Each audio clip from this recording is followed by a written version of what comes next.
All right, so in today's episode of Python Papi, we're back in our TensorFlow course, and we're still in our initialization and casting module. Let's have a look at what we went over today. And we actually finished this module up today. As you can see, we did the last exercise. So I'm going to pick up where we left off yesterday from the random or tf.random. That's not it there. This one here, tf.random normal. Now what this is, it's a tf.random normal. This method outputs random values from a normal distribution.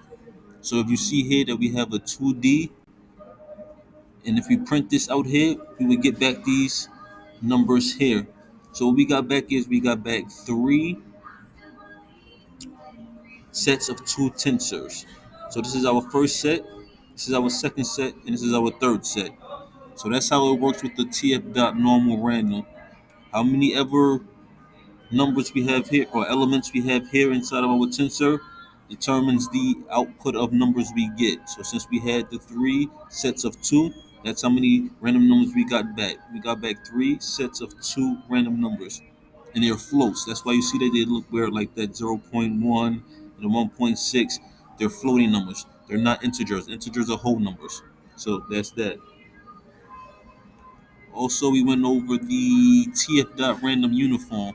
This method outputs random values from a uniform distribution. So what that means is, let me find it for you here. Here it is right here. So we only have one set of numbers because that's what's specified here inside of our tensor. So we only have one. That's why we have one here. If we were to change that, like I did an example down here, let me give you a look at it.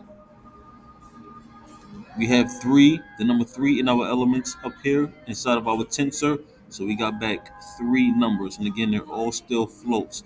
I did do an example when we use integers. Let me show you that. And that's this one here. So we're still doing a random dot uniform. This time we have six as our element input. And this time we're using an integer right here, as you can see with the int 32. After we run that, we got back six random numbers, all whole numbers because we're using int instead of a float. So that's the float right here. That's what's giving us back these numbers like this, the 7.9s and the 2.8s. If we use the integer, it gives us back whole numbers, as you can see here with the 10 to 5 to 13, and so on and so forth. And that was just a few things we went over today with the initialization and casting module. Like I said, we finished it up today. We're actually going to be going into our index module next.